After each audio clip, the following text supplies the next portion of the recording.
안녕하세요. 디어마이북스입니다. 오늘은 제가 어려서 읽었던 고전 로맨스 책 3권을 소개할까 합니다. 사춘기 시절에 읽은 책들은 평생 가는 것 같아요.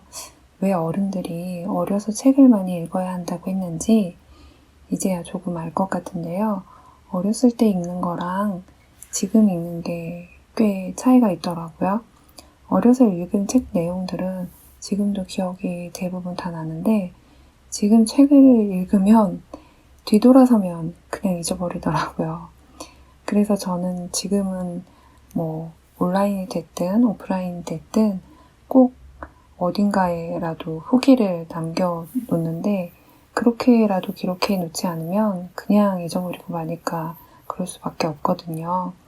지금 소개할 책들은 한참 예민했을 때, 하지만 기억이 다 나는, 지금도 기억이 다 나는 그 시절에 읽었던 책들이에요. 그래서 아무래도 그때 느꼈던 감성과 또 지금 느끼는 감성이 다른 것 같아요. 그래서 그런 이야기도 해드리면서 오늘은 이 책들에 대한 얘기를 할까 합니다. 폭풍의 언덕과 제인 에어 그리고 테스입니다. 폭풍의 언덕과 제인 에어는 사실 자매 작가가 쓴 책이죠. 바로 브론테의 자매들인데요. 브론테의 3자매는 모두 작가로 유명해서 지금도 많은 사람들한테 읽히고 있습니다. 폭풍의 언덕은 둘째인 에밀리 브론테가 쓴 책으로 앨리스 벨이라는 필명으로 출간했습니다. 제인 에어는 장녀였던 샬롯 브론테가 쓴 책으로 샬롯 역시 커러벨이라는 필명을 사용했습니다. 이때 당시만 해도 여성 작가들이 활동하기가 쉽지 않아서 종종 남성으로 여겨질 법한 필명을 사용했다고 합니다. 저는 고전 중에서도 이 폭풍의 언덕과 제인 에어를 좋아하는 편인데요. 고전이 좋은 이유는 여러 가지 이유가 많겠지만 영화와 책으로 계속 버전이 새롭게 나온다는 건데요. 제가 소개할 이 작품들도 영화화가 참 많이 됐습니다. 먼저 소개할 폭풍의 언덕은 히스클리프의 저택에 살게 된 로그드가 찾아오게 되면서 시작합니다. 원제목이 워더링 하이츠인데요. 뜻은 바람이 휘몰아치는 언덕이라는 뜻으로 소설에 등장하는 언쇼가의 저택이 이런 바람이 몰아치는 언덕에 있었습니다. 을류 출판사에서는 이 워더링 하이츠라는 원 제목으로 책을 다시 내기도 했는데요. 하지만 저는 역시 어려서 읽었던 폭풍의 언덕이라는 제목이 훨씬 더 다가오고 좋은 것 같아요.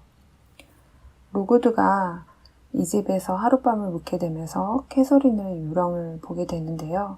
그 집안에 하녀로 있던 가정부에게 이 폭풍의 언덕에서 있었던 일들을 듣게 되면서 이야기가 본격적으로 시작됩니다.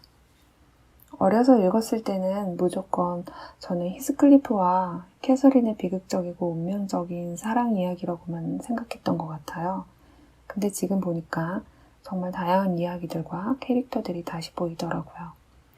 약간 막장 같기도 하고요. 약간이 아니라 대놓고인 것 같은데 또 한 가지 놀랐던 건 캐서린이라는 캐릭터에 대한 거였어요. 어려서는 그저 비운의 여주인공이라고 느껴졌는데 지금 보니까 굉장한 캐릭터였더라고요. 자신의 욕망을 누구보다 잘 알고 누구보다도 또 자유로운 영혼이었어요.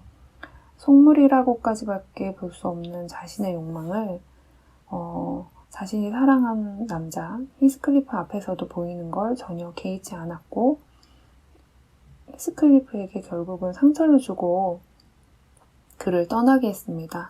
하지만 또 그를 다시 돌아오게 한 것도 그녀였죠. 약간 판무파탈 같은 느낌을 이번에 확실히 느꼈던 것 같아요. 그때나 지금이나 똑같이 느끼는 건 두 남녀의 광적인 사랑이라는 거죠. 고아의 이름조차 없이 굶어 죽게 된 히스클리프를 캐서린의 아버지가 데려오면서 캐서린과 히스클리프는 어린 시절부터 함께 자라오게 되고 사랑하게 됩니다.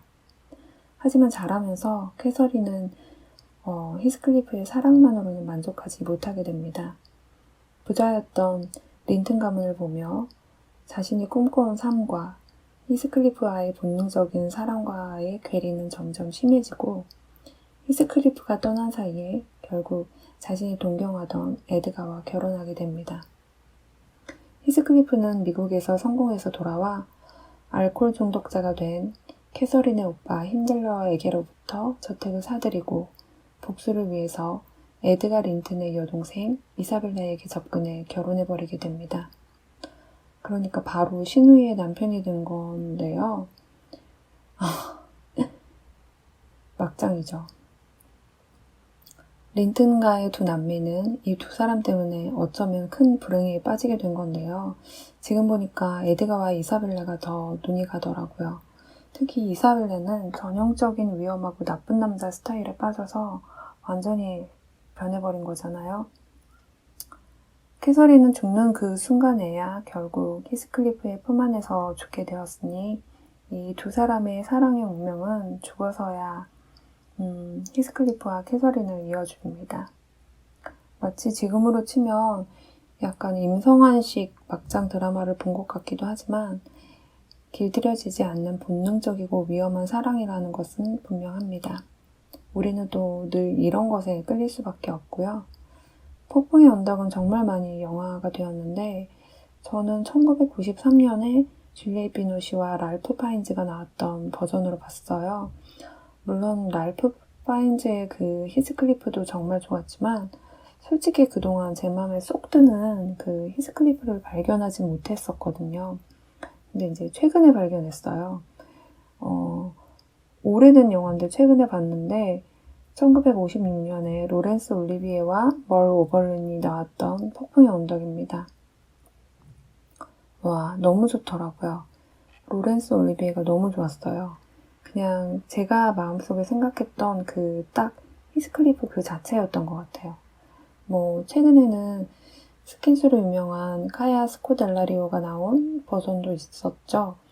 히스클리프가 흑인으로 나왔는데 책 속에서도 뭐 얼굴은 까맣다라는 말이 있으니까 그리 틀린 캐스팅은 아니었는데 저는 아직 보지는 않았습니다.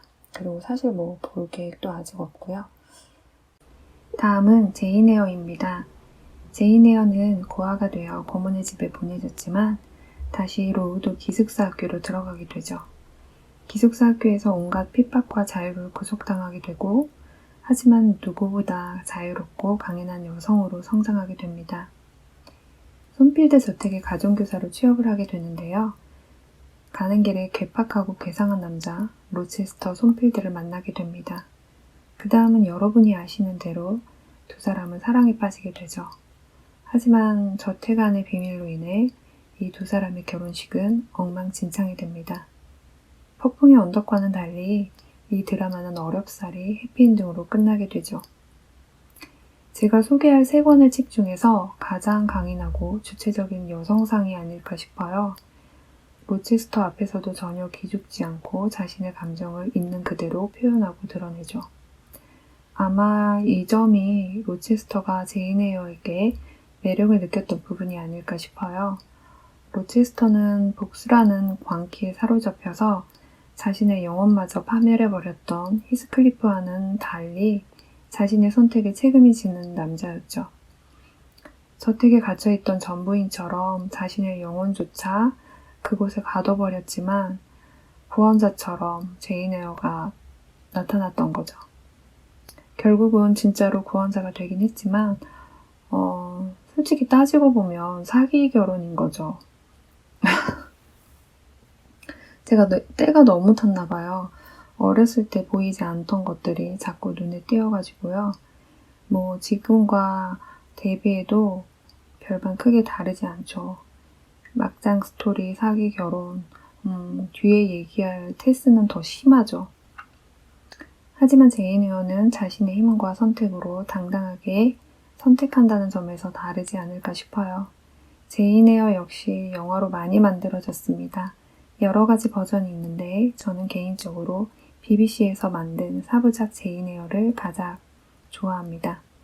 토비 스티븐슨이 로체스터 역으로 루스 윌슨이 제인 에어로 나왔는데 둘 다 정말 잘 어울렸던 것 같아요. 특히 이 토비 스티븐슨의 로체스터가 정말 매력적이었는데 제인 에어를 바라보던 눈빛을 잊을 수가 없을 것 같아요. 그리고 최근에 가장 많이 알려진 버전은 아무래도 마이클 패스벤더와 미아 와시코브스카가 나왔던 제인 에어가 아닐까 싶어요. 둘 다 또 괜찮았는데 저한테 이 미아 와시코브스카라는 배우는 영화 크림슨 피크의 이디스 같은 역이 더 잘 어울렸던 것 같아요. 그리고 또 가장 보고 싶은 버전은 샬롯 갱스브루가 96년에 윌리엄 허트와 찍은 제인 에어입니다. 아직 보지는 못했는데 제가 생각했던 제인 에어 이미지에 가장 잘 어울리는 배우가 바로 샬롯 갱스브루인 것 같아요. 샬롯과 토비 스티븐슨의 제인 에어를 사실 보고 싶은데 지금은 안 되겠죠. 세월이 너무 많이 지나버려가지고요. 마지막으로 토마스 하디가 쓴 테스입니다. 토마스 하디는 영국 작가로 브론테 자매 바로 다음 세대의 작가죠. 어려서 정말 두꺼웠던 양장본으로 읽었던 기억이 나는데 다 읽고 나서 충격을 받았던 기억이 또 나요. 그때 느꼈던 교훈은 여자는 절대 사랑하는 남자 앞에서 과거를 이야기하면 안 되겠구나. 첫날 밤에 절대 과거 이야기를 하지 말 것 이었습니다. 왜냐면 어린 나이에 이해할 수 없고 무섭기만 했던 한 여자의 기구한 일생을 보면서 너무 무섭고 너무 불쌍했던 기억이 나요. 특히 마지막에 테스의 결말이 너무 비극적이잖아요. 어쩜 저럴 수가 있을까 싶게 또 이미자 선생님께서 비탈진 인생길을 허덕이면서 참아야 한다기에 눈물로 보냅니다. 여자의 일생. 이게 가사인데 제목도 여자의 일생이에요. 이 여자의 일생이라는 곡을 발표했었잖아요. 진짜 이 책이랑 딱 맞는 것 같아요. 책은 순수하고 착하고 순결했던 한 어린 소녀가 나쁜 남자들을 만나 어떻게 변하고 어떤 삶을 살게 되는지 보여줍니다. 사실 남자뿐만 아니라 이미 이 테스 가족들도 빌런이죠. 가난하고 딸린 아이들은 많고 가장 예쁘고 큰딸이었던 테스는 거의 팔려가다시피 더버빌가의 하녀로 가게 되거든요. 테스에는 두 남자가 나와요. 어려서 읽었을 때는 그래도 테스를 욕보였던 알렉스만 나쁘고 엔젤은 괜찮은 사람이 아닐까 싶었는데 지금 다시 와서 보니까 이 알렉스와 엔젤 모두 나쁜 남자더라고요.